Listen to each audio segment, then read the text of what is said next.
Here. All right, so we're right at noon here, and I think we're gonna get started. What do you think, Colin? Yep. All right, can everybody hear me? I want to make sure that I can be heard at least before we get too far into this. Yep, you're good to go. All right, perfect. So I want to thank everybody for joining on. This is something that we've had a couple meetings here over the last month or so. Yep. We did like a cover crop road show kind of deal, kind of across the region here where we're located in Brookings, South Dakota. And we figured we had some pretty viable information for the time frame that we're in right now.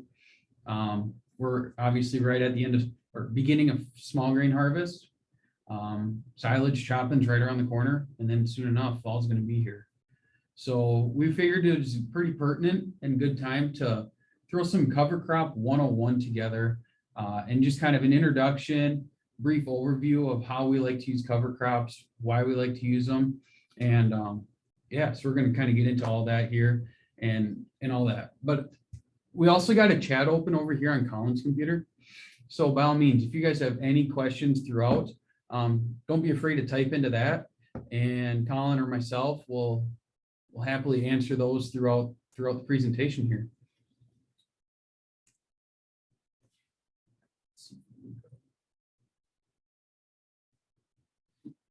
All right, so take it away, Colin. Yeah, so we'll just start with me, I guess. My name is Colin Geppert. I grew up in South Central South Dakota on a cow-calf operation. Growing up on my farm, we've been 25 years in no-till, probably going on pretty close to 30. And then about 15 years ago of that, we, while having small grains and winter wheat, we decided to put cover crops in that rotation. And the first way that we started was, turnips, radishes, and rapeseed. And the way that the reason why I asked my dad, why are we doing cover crops? And the main reason was to be able to feed our cattle on pasture and for cheaper.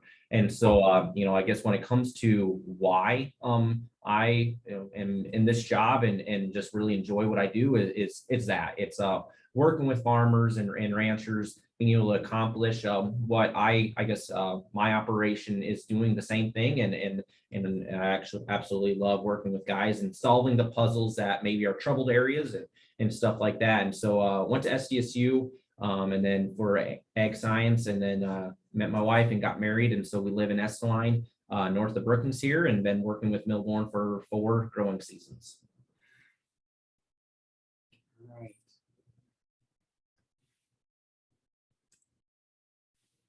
It's a little bit about me, I guess, just kind of following what Colin did. My name is Alex Gatormson. I grew up about 45 minutes northeast of Brookings here. Graduated from Minnesota. At home, grew up raising mostly corn and soybeans.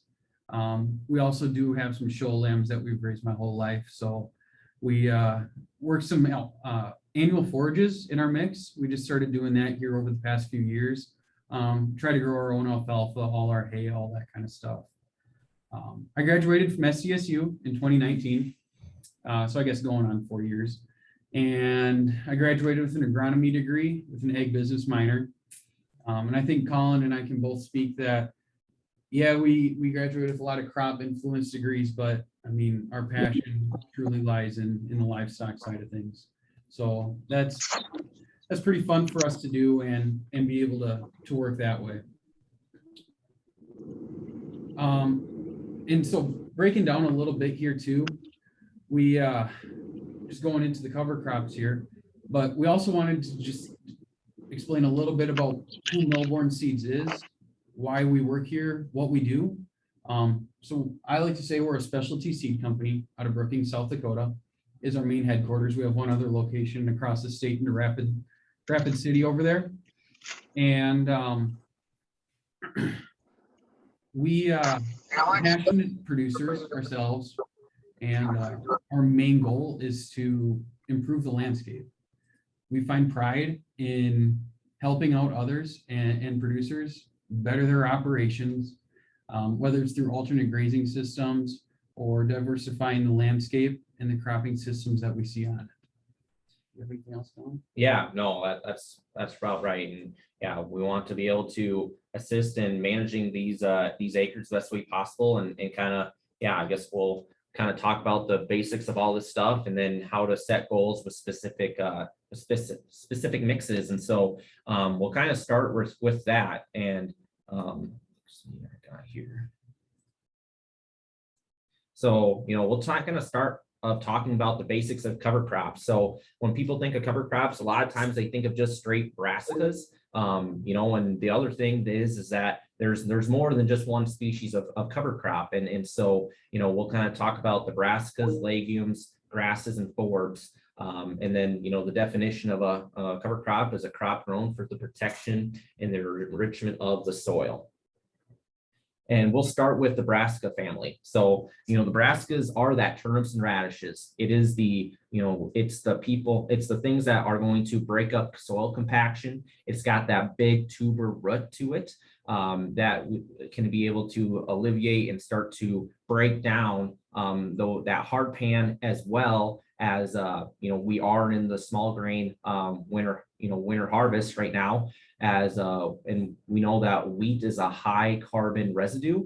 And so to be able to break down that, we want to use a low CN ratio species like brassicas, so that we can be able to mineralize that residue and be able to create a mellow seed bed to be planted into. The one benefit of it as well is that when it comes to grazing forages, it is one of the best. It's very high in protein. And so it has very, can be able to put some gain on on some livestock if we have it in a balance of some grasses. And we'll kind of talk about that in a little bit when we go through some standard mixes. But the high quality brassicas that maybe some people don't think of is Winfred, Hunter brassicas, and Graza radish. Those are grown and produced out in New Zealand. And then we brought them into production over into the West Coast. And so we can be able to use those in rotational grazings and be able to have a lot of regrowth for them. And so that's one nice thing about those brassicas with that. And so before you go too far, Colin, you had briefly mentioned a C to N ratio. And what that really means and stands for is carbon to nitrogen ratio. And that's kind of been a buzzword here the last few years, I would say. What it really comes down to is how much residue we're going to see on the soil surface after that crop is died off. So like these brassicas, most of them are going to winter kill. We very seldomly see them overwinter. And usually when they overwinter, or when they do winter kill, we're going to see very little residue on the surface. Now, a high CN ratio, like you had mentioned, would be an oat or wheat or something like that. Their carbon is a lot higher in their plant residue, so they don't break down nearly as fast. So that's why we like to mix things up here, like you had mentioned, and kind of balance that CN ratio out so we can see breakdown a little bit faster, so we can get our crop in the following year a little bit easier without too much thatch on top of the field. Yeah, for sure. Okay, so we'll go with legumes now. So it's another species in a cover crop world. The way I kind of think about it, it's for your soil health nerds. Like when people think about legumes, they want to be able to fixate nitrogen and be able to, potentially reduce the amount of nitrogen that they're inputting into their cash crops next year. That is a very common way of why people utilize legumes. When it is also a lower residue species. So, like soybeans, soybeans is a legume. It doesn't have as much residue the next year compared to like corn. The biggest thing that we know when incorporating legumes is in order for them to nodulate, we want to have at least 6 weeks of growth. And so we know that incorporating some inoculant in with these legumes, it's going to be important to get that's going to be the best way to get the most bang for your buck. A simple, we have a lot of common vetch mixes. We have a lot of crimson clovers.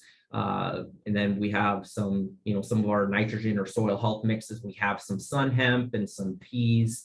The one other thing that is maybe something that's potentially useful for guys is utilizing medium red clover. Now, medium red clover in nature will overwinter and will be there for multiple years.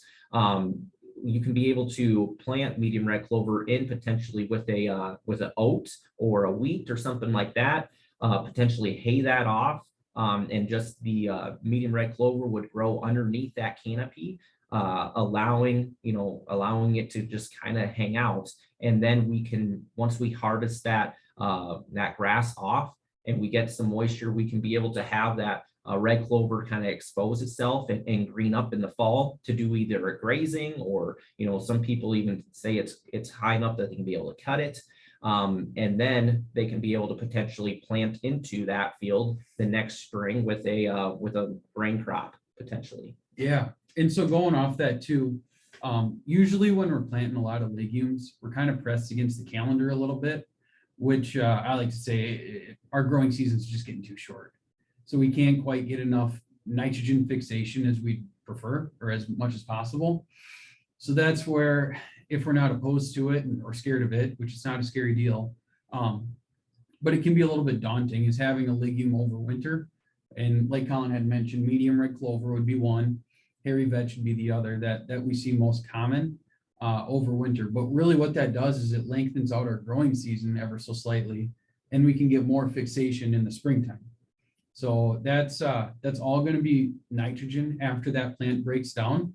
That is going to be plant available. It's like one of the most pure forms and stable forms of nitrogen as the crop is growing. So it's something to think about, and it's something that's definitely grown in popularity here over the last couple of years. Yeah, for sure. So the next one we'll talk about is grasses. Everybody kind of knows that common. It's tried and true. It's going to be your highest forage yielding. When we incorporate grasses in any type of cover crops, we're either doing it for, livestock feed, or else we're trying to do it for building soil armor, trying to reduce that erosion. The biggest thing about grasses is that they have the biggest root system and the most fibrous root system, holding that soil together and allowing it to kind of just not move. The simple things is those spring forages like oats, barley, spring triticale. We're about a month and a half ago, we've been into the warm season forages such as millets, teff grass, sorghum sudan, forage sorghum, Piper Sudan grass. And then we're kind of transitioning now is potentially as the soil temperatures start cooling down, plus the weather starts to get a little cooler. We want to maybe go back to some cool season forages like oats and barley. And then if we're wanting to be, have a winter annual, then we go with cereal rye, winter triticale forage, Willow Creek forage, winter wheat. Those are the biggest things about that. Let's see, do you have any more things about that? Yeah, the only thing I wanted to add was over the past few years, at least around here, we have noticed a lot more open winters. And with open winters, we've also experienced more wind. So what comes with that is, well, we call it snert. It's soil erosion or dirt in your snow, in your ditches. And I think grasses are probably the best way to combat that. Usually we're going to be planting them and they're not going to mature. So they're going to be fairly low growing. Our C to N ratio is still going to be fairly low on them, but they still put that nice fibrous root structure down. And then as those crops die or plants die, they kind of intertwine a little bit on the surface, holding that surface there. And that is the most valuable soil on our landscape. And once she's gone, it's tough to get her back. Yeah. So I think grasses are vital in order to protecting the surface. And we're going to see that here, I think, in the more future years coming up also.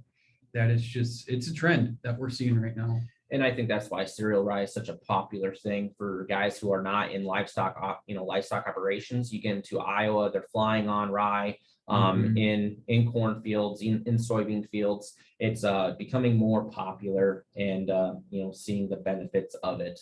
And so, I Absolutely. guess, yeah, and we'll have the last one we have is the Forb family. So when we think of Forbs, we're thinking about the buckwheat, the flax and purdock, sunflower. Some people think those are weeds, which, in some particular places they can be. But when one of the benefits when it comes to Forbs is that they're scavenging excess nutrients from the previous crop, as well as that they have buckwheat in particular provides a ton of phosphorus for the next cash crop. It's one of the only it's one of the cover crops that does those things. And it breaks up that hard pan, it increases that organic matter. Flax, we have a ton of a lot of mixes that have flax in it. And some of the main reasons why we have it is it's relatively economical, and two, it does a great job. It does bring a lot. It does bring a lot of soil nutrients from the subsoil up into the topsoil, and you can see it there the next year. And so it is it's a higher lignant plant, so or higher CN ratio plant. Absolutely. Going off that too, I just want to touch on mycorrhizal fungi, which is kind of a fun word to say. It's also like what we would call like a soil nerdy kind of deal. Yep. But flax is the best communicator of any plant with mycorrhizal fungi. And so what mycorrhizal fungi is little microorganism fungi that live within the soil, and it's key for the uptake of potassium in the plant.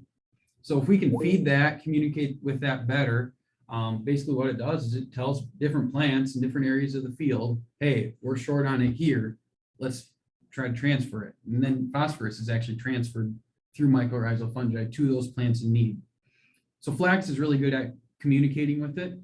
There are other plants that are great with it also, but just kind of a fun thing to say that what importance flax can have in a cropping system. Yeah, you're exactly right. And so, you put all these species together, and what do we have out of it? And so this mix actually is Alex Guttormson's place in 2019. Everybody probably remembers how wet we were. A lot of corn beans weren't able to get in the field. And so we were working with a lot of guys like that never used cover crops before. And we gave them a blend very similar to this. And this is our nutrient builder blend. And I'll talk about it in a little bit, but just kind of wanted to kind of encompass the different families and species that we have here. If you go to your far left here, we got common vetch, which is a cool season legume. You got crimson clover, which is a cool season legume. We got sun hemp and pea, which is our warm seasons Sun hemp is warm. Yep, sun hemp is the warm season legume. And then we got pea, and then we have oats in there, which is a cool season grass. We have flax in there, which is a cool season forb. And then we finally have the radish in there. And so with all those species, we have different root systems communicating with each other, bringing nutrients from each other to help them grow together. And the biggest thing, one of the things that I wanted to mention here is that why do we want different species, multiple different species together in a mix, besides just monoculturing, planting a cover crop like that? And the reason why that is, we can see it they've done a lot of studies that if you only plant an individual species in a field, they grow okay in a drought. They don't grow great. They're not it's not as good as it could be. But if you combine all of them together in a drought situation, they grow and flourish way better. And we've seen that multiple times in a lot of our mixes. This South SDSU in their Southeast Research Farm in Beersford, they showed that as well. It's very prevalent when it comes to growing cover crops and having reason why we do it in a multi-species cover. Absolutely. Yeah. So, now that we know the basics, what are we trying to accomplish with this cover crop? That's the question that a lot of guys need to ask for themselves. Why are we doing what we're doing? Are we just doing it because it's the fad? Well, we want you to actually, have a point of what you're doing. When are we going to want to plant this mix? Is this going to be, in 1st of May? Is this going to be right now? What crop am I planting to this field next year? That was a common thing that we asked during Prevent Plant, because if we were going to do do something different. You know, if we're going to do corn, maybe we want to use more legumes. If we're going to go soybeans, maybe we don't need to do that. And then what's the common sense approach? The way that I see it is that we're a livestock producer, and this is a piece of ground that is 5 miles away from home with no fence and no water in it. It doesn't make sense to have a cover crop that's going to be grazed on that unless you really want to put unless you really want to haul water Temporary fence. or put temporary fence on.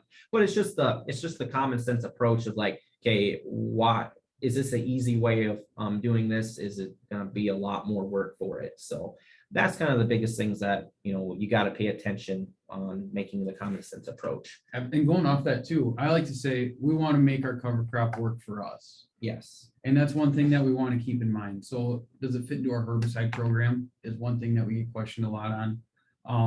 And then also, what is our main goal and how do we get the cover crop to work for us to better achieve that goal? Exactly. Yeah. And so here's Go ahead. the main goals that we commonly see with guys wanting to do. So number one, supplemental grazing, whether that be in the fall here after a silage harvest. We can kick some pears or some cows out there right before we bring them into the lot here, late fall, get some extra grazing days out of that. Another one that's starting to become very popular is using a winter annual like rye or triticale, something like that, on the ground in the following spring. A lot of guys are now calving on that. It's a great way to get the cows out of the mud, out of the congested lots. We see health of calves, health of cows. Udders stay much healthier just by getting them in a less condensed area. And rye is a great example of how to do that. Another example, are we wanting to build soil armor or more residue on the soil? I had kind of touched on that briefly with the whole small grains and grasses and wind erosion that we see during the winter. So it's just kind of branching off that. Are we trying to reduce compaction?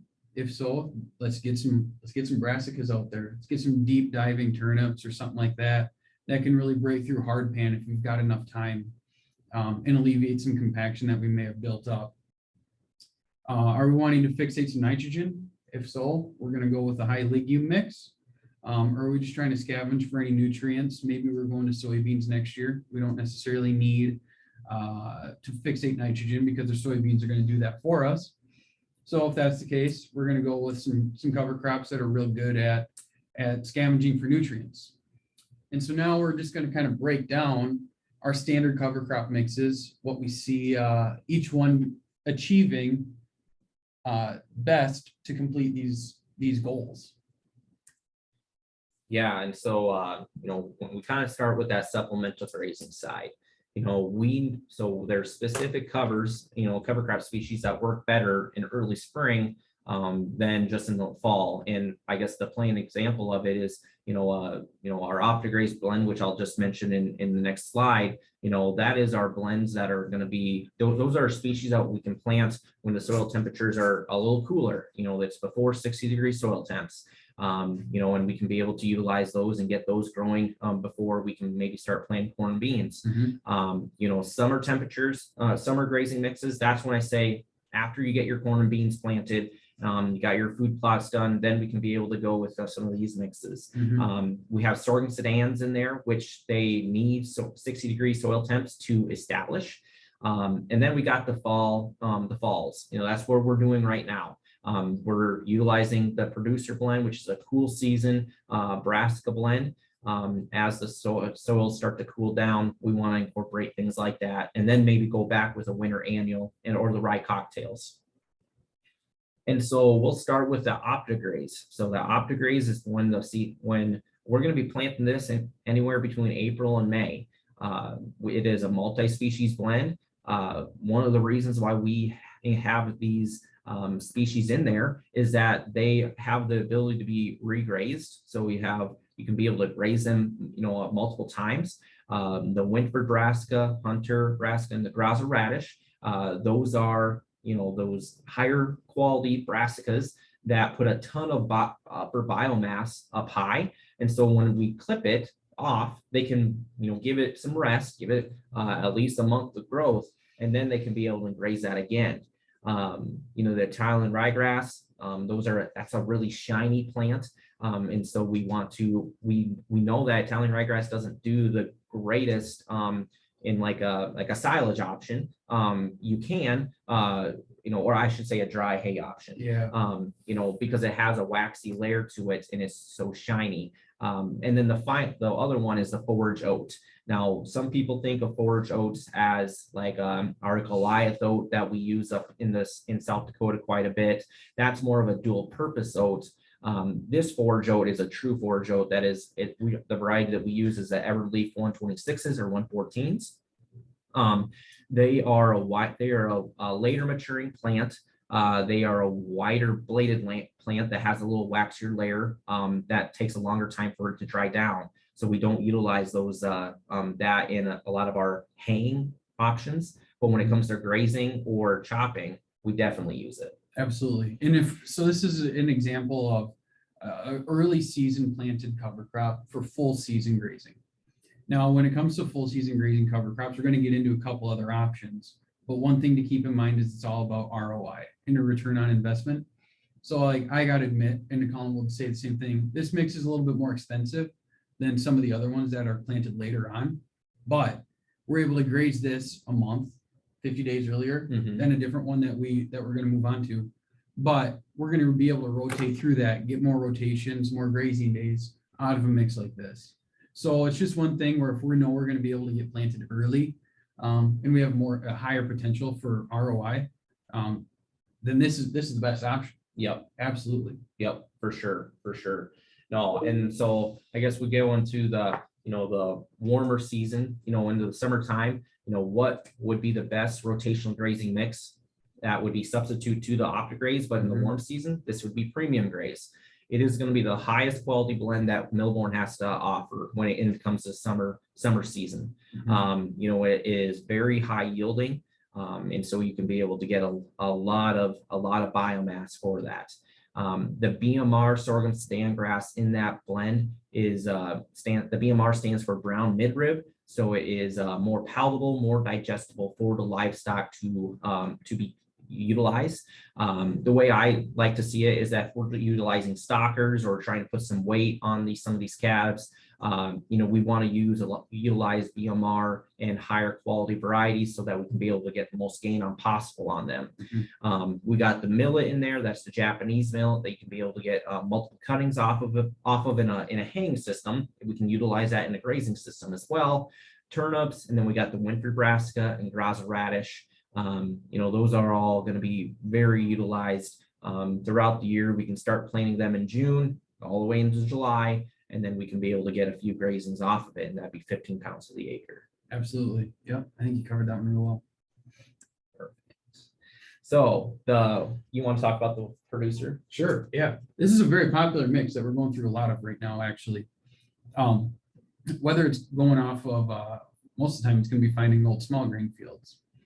So this is, actually, I'm going to apologize. The makeup of this mix is actually still the same as the last one. Oh, yeah. So I apologize. We're going to have to get that updated. Maybe it didn't quite update. Yeah. Or save. Yep. But what it actually is turnips, radishes, oats, common vetch, and flax. So it's a pretty simple 5-way blend that we're going to see a fairly high concentration of brassicas in this mix. So, which is great because they give us the best grazing later on into the year. And as Colin has mentioned before, they stay very high quality also. So it's going to give us a good opportunity to graze, break some hard pan through those brassicas also. The oats are in there for fast growth, and they're going to be the ones that jump out of the ground fastest actually, and give us the most tonnage early on. But later on, they're going to pretty much even out with the brassicas. Now, the flax and the common vetch are in there more for the mycorrhizal fungi communication and microorganism communication in the soil, especially with the flax. The common vetch, if we happen to have a long enough season to fixate some nitrogen, the vetch is going to do a really good job at that. And they're gonna jump right out and hopefully put some nodules on within about 30 days of growth, and then start actually fixating a viable amount of nitrogen within 45 to 60 days after that. total growing. You got anything else to add? Nope. Yeah, so now we'll kind of start with, we've been getting a lot of phone calls, and I guess ever since we've started, there was kind of a, some people are thinking about, doing wider row corn, so we can be able to utilize the full sunlight for the whole plant, and then potentially put cover crops in between those, in between the crop ground in the rows, so we can be able to utilize some opportunity for either soil health purposes or grazing. And You want to dive into what wide row corn actually is just Yeah. a bit, because it's kind of an interesting topic. yeah, so I guess the wide row corn is a topic that some people done. And I think like a Tom Brecker over in Iowa started utilizing it. And he was just trying to test to see if we can be able to go wider. The wider the row, can we be able to still utilize and keep the same yield and be able to have some type of vegetation underneath it, so we can be able to maybe grow amongst everything together. Mhm. And so we were getting a lot of calls when it comes to livestock producers. That's their passion. They're growing feed for cattle. That's a very common thing that we get a phone call for. And so we decided to make a mix that would utilize, make that, mix work in the cash crops. And so we designed this mix, and with the time to be planting this, that would be the best time to utilize it. Would be planting in between the V3 to V5 in corn stage. So the way I kind of always see it is that basically 1 month after planting, or it's when we're going to be side dressing and knifing in fertilizer. Mhm. Mhm. And so, people have done, 2 passes on it. People have utilized knifing in fertilizer, and also have drill units on there broadcasting their cover crop in there, or actually getting it seeded. We've seen a lot of different ways of it being utilized, and seen some good results, seen some not so good results. But the biggest thing that we know is annual ryegrass in a blend like this is one of the best cover crops you can utilize in a cash crop rotation. It's very shade tolerant. It can kind of hibernate underneath that canopy. That's the biggest thing when it comes to utilizing annual ryegrass, and that's why we have a lot in it. We named the sweet stover. Sweet stover is for people to combine that corn afterwards and have a green lush forage underneath. And so with the brassicas and turnips and radishes in there, or just winter brassica, we know that we're going to have a frost probably before we combine this.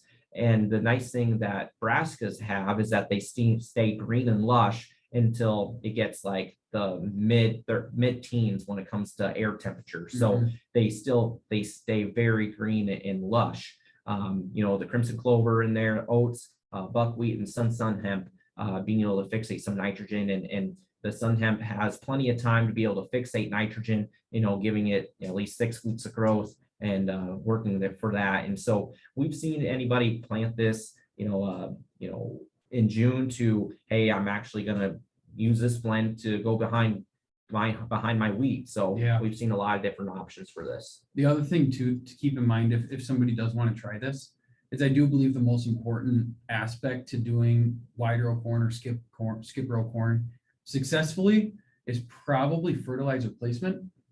And whether that's through Y drops or Colin mentioned knifing in,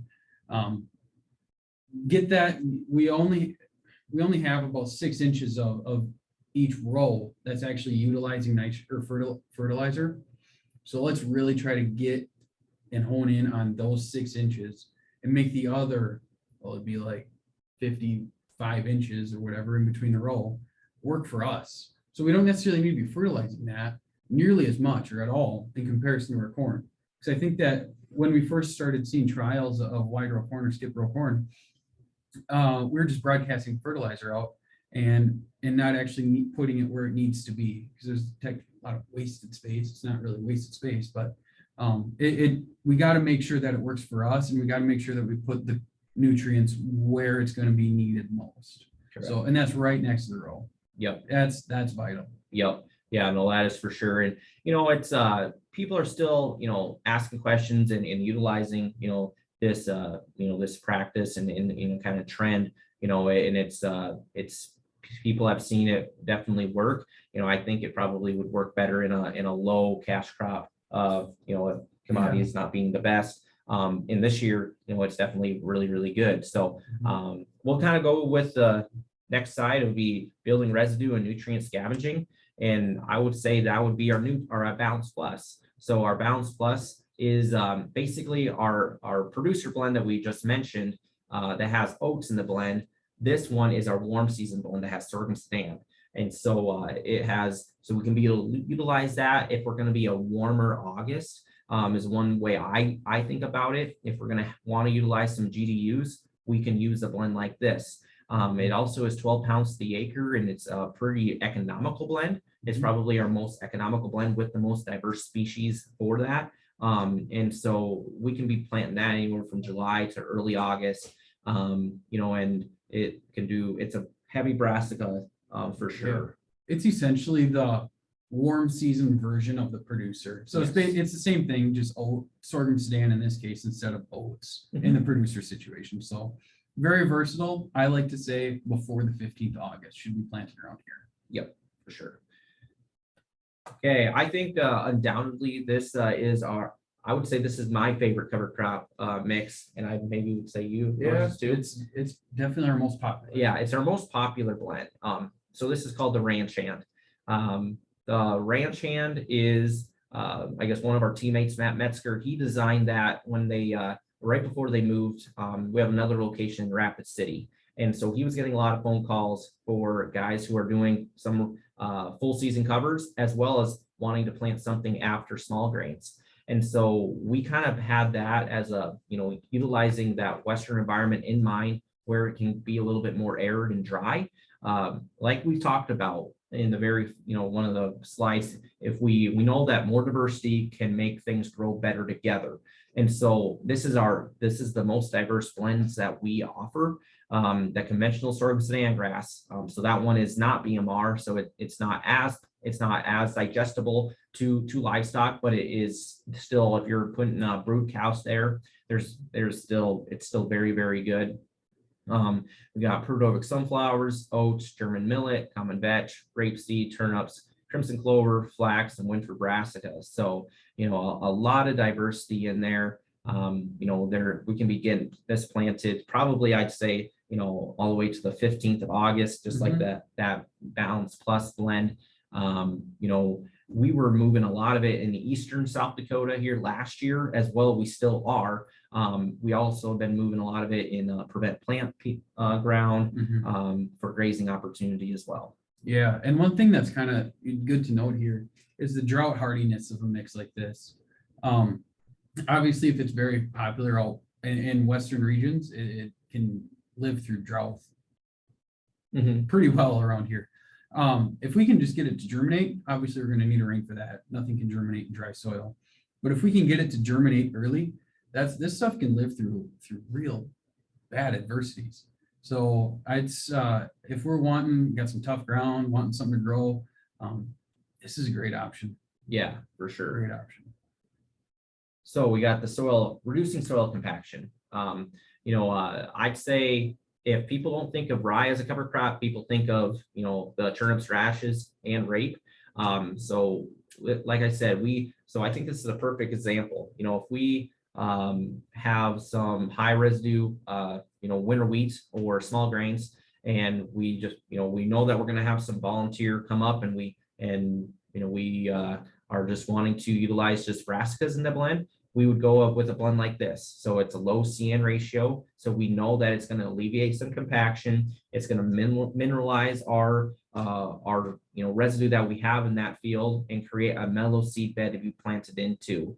It's a low seeding rate at 8 pounds to the acre. And so we know that we want to be making sure that we're being able to set our planter at that seeding rate. And we can be planting this anywhere from now well into September. One of the other common things people have done is go right behind, if they're not going to be utilizing rye after a chopped situation or chopped silage situation, they plant a blend like this. Absolutely. Yep. And then I guess that nutrient builder blend that we kind of mentioned a little bit before, that picture down the bottom right hand corner, that is actually Alex Thompson's field. And no, it is our soil health blend. It is our we utilize this in 2019 and this year up in North Dakota for prevent plant. And the biggest thing that when we talk about planting a cover crop, and what's going to be the cash crop next year, it would be could be corn. Well, utilizing legumes like forage peas, sun hemp, crimson clover, and common vetch, those are all going to be fixating nitrogen, and we know we need a plant, give it at least 6 weeks of growth. So we're kind of getting at the very end of planting a mix like this, but it's depending on where you're located at, you still can be able to do it. So that picture on the top right, the top picture is that was our field, that was the same field. And that was actually planted like on August 5th of that year. And the picture was probably taken around September 10th to 15th, I'd say. So that's about what a month of growth will look like. We didn't soil test that field itself, but we've done some soil testing and some testing. And if we have that 60 days of growth, we can really see anywhere from like 35 up to, I've seen up to 80 pounds of nitrogen put into the soil. All right, just 1 second. Colin was doing some clicking. There we go. Sorry about that. Okay, and that good? Yep. Okay. All right. Okay, so now we talked about our rye. Why we want to utilize rye in a rotation. I think the biggest thing when it comes to that is that it fills the void in a typical growing season. When guys are trying to get cover crops to work in a corn bean rotation, the biggest thing we can utilize is a winter annual. And this diversifies the rotation. Of course, it covers the soil, so it reduces that soil erosion that we could be getting, either water or wind erosion. One of the biggest things too is what people have said time and time again is that it is such a weed suppressor. The one thing about cereal rye is that it is the earliest, it's the quickest maturing, and it is the winter annual that is the quickest to break dormancy in the spring. And so when our ditches of like smooth brome and crested wheatgrass hasn't quite greened up yet, actually our rye has. And so, it's a great thing because we know that water hemp and these early season weeds kind of can get caught up on it, and they can actually grow quite vigorously in the cooler parts of the year. And so we want to maybe suppress that, and we can do that with rye. We also know that it's a living root throughout the year.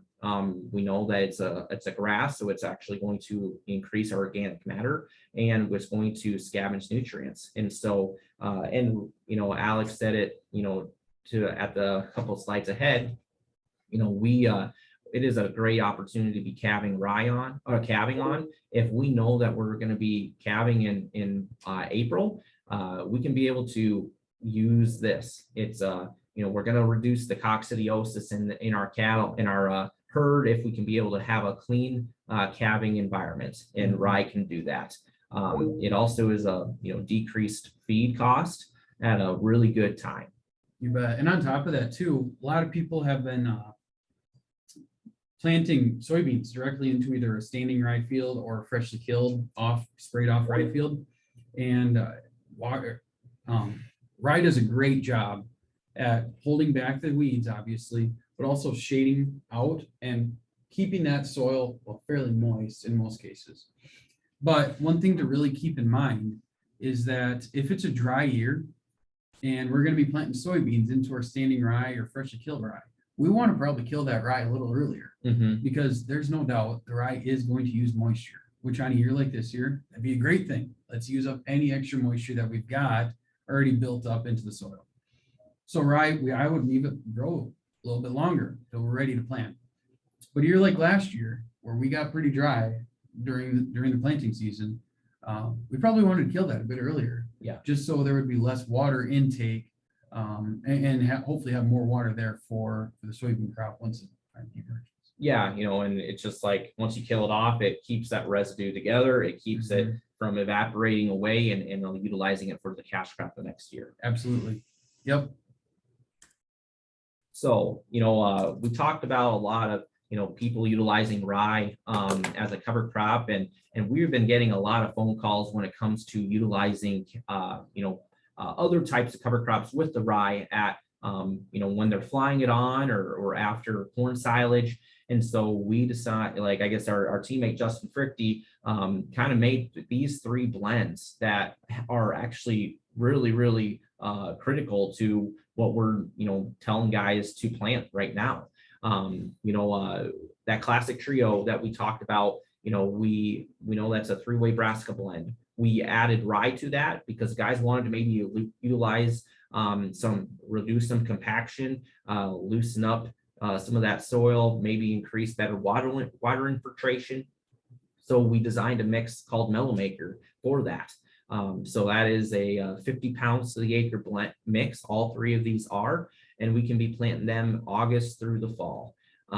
We know that the other thing too is that this Mellow Maker is going to the brassicas are all going to winter kill, so that in the next spring, all we're going to have is rye. The next one we have is the Winter Wonder. Winter Wonder is a 3-way winter annual blend. We have the cereal rye in there. We have the hairy vetch, which is a winter legume. And then we have winter camelina, which is actually a winter brassica. It's one of the only brassicas that actually overwinter. Some people might say, what the heck is a winter camelina? And the first time I heard that, I was the same way.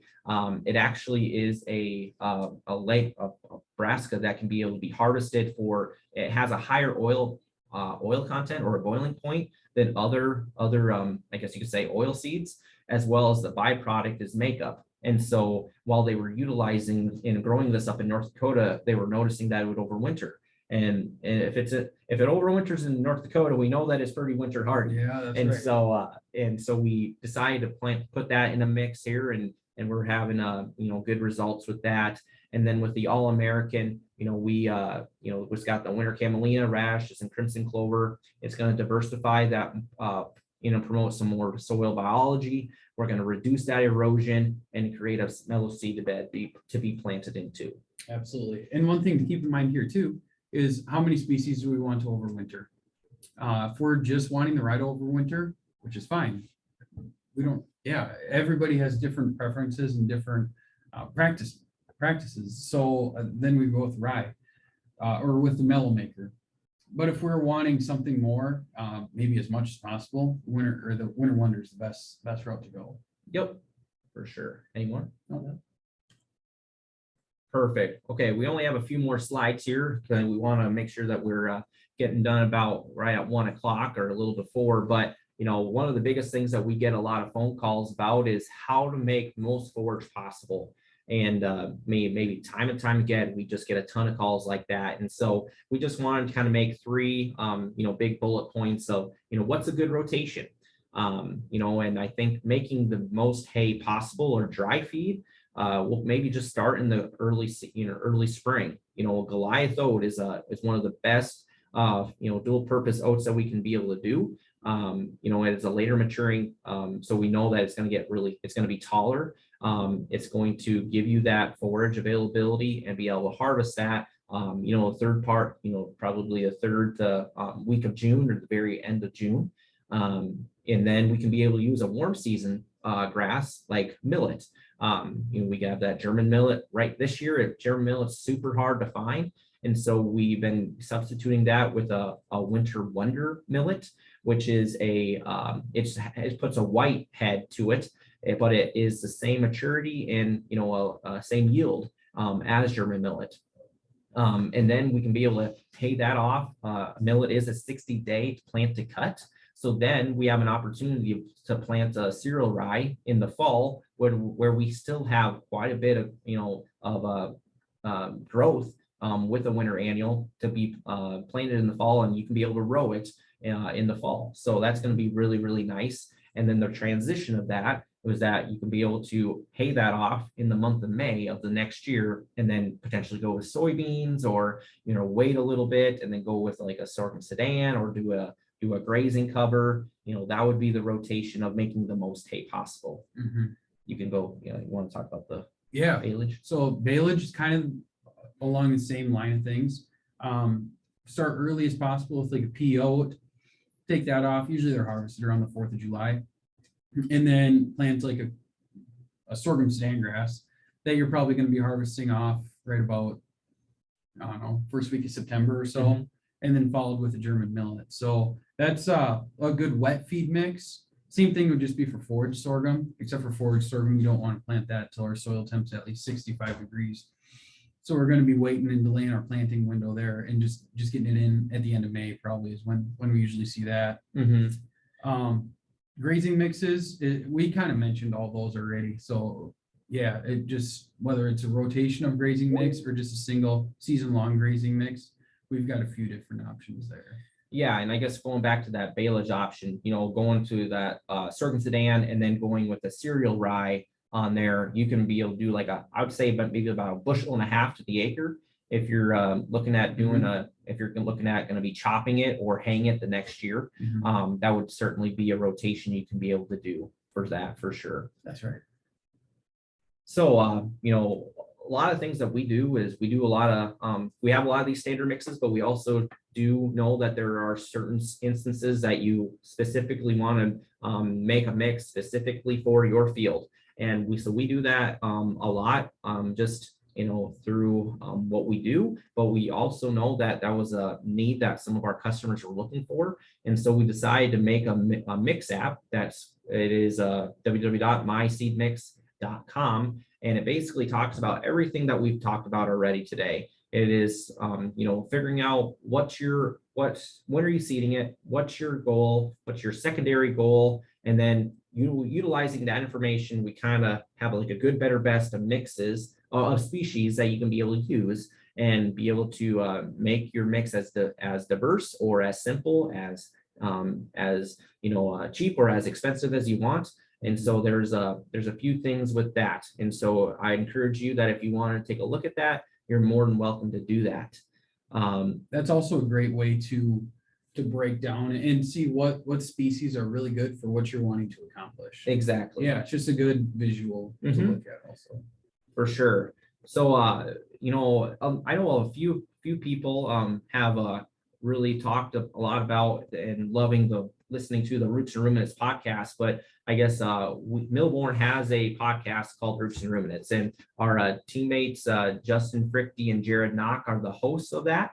And so they're interviewing producers, breeders, like seed breeders, as well as anybody else under the sun doing kind of the regenerative world, as well as just what we're passionate about. And so I encourage you guys, if you guys listen to the Working Cows podcast, the Herd Quitter podcast, any of these regenerative or cover crop type of podcasts and webinars, let's take a listen to that. Ours, I guess Ben Dwyer, the one that we have there, the Johnny Appleseed, he's using a lot of medium red clover, and so if you guys are wanting to learn more about that, go ahead and take a look at that. So just wanted to let you know about that. And I guess that kind of finalizes a few of the things that we've talked about. We have our information there. If you guys have any questions, you can be able to leave that message and put it on the chat, and we can be able to answer a lot of that. Maybe the one quick question people have is that when it comes to winter annuals and we're planting a cover crop, do we need to do anything about herbicides, Alex? Yeah, so when it comes to herbicides, it really depends on, well, number one, what our crop is and what we're going to have regrowing back. So let's just take rye, for example. If we have rye that's coming back and we're trying to follow it with soybeans for easy figure, we're going to be planting our soybeans, let's say the 20th of May. Well, rye is actually very easy to kill. It dies with a normal rate of Roundup, Or you throw a little clethodim in there also, that'll zap it right out also. The only thing to keep in mind is we should be spraying it when we're supposed to be spraying other living plants. So if we're trying to get it done and it's cloudy, it's 50 degrees, just rained for the last 2 days, probably not the best time to spray rye, which is fine. We just have to know that it's got to be at least 55 degrees, should be sunny, and that rye will die very easily, which just there sometimes gets a bad rap on some things are hard to kill, especially when we're pushing it earlier into the year. And trust me, I'm a victim of this also. When I got to get things done, I want to get it done right now. But just keep in mind, if we want a good kill on things, we just got to make sure the conditions are right to be spraying and for the herbicide to actually be taken up into the plant. So, and that's going to follow along. I mean, honestly, Roundup does a really good job on pretty much all these cover crops. So, and if you guys got any other questions on herbicide stuff, I'm happy to answer more questions, but it's, that's just a good rule of thumb and something to keep in mind when I'm talking to guys or when they have questions about that. I guess with that, does anybody else have any other questions? If so, you can just type into the chat, but I honestly believe that's all we've got for you. I want to thank everybody for tuning in before it's too late. I know there's a lot of things going on right now. It's a beautiful day finally, a little cooler out, so not getting blasted by the heat. But yeah, I want to thank everybody for hopping on here and at least listening to what we have to say. We are going to post this on YouTube also. So if you want to go back and watch anything, everything will be posted on there. And if 2 weeks down the road, you got a question about something that we covered, our numbers, our contact info is right here. We also do have an office email address too that you can log into and shoot an email that way. But with that, you got anything else, Colin? Nope, don't believe so. Thank you so much for watching and appreciate it, and give us a call and reach out to us if you have any questions. All right, we'll stay on here for just a bit, see if anybody types anything. But if not, once again, thank you, and we'll see you next time.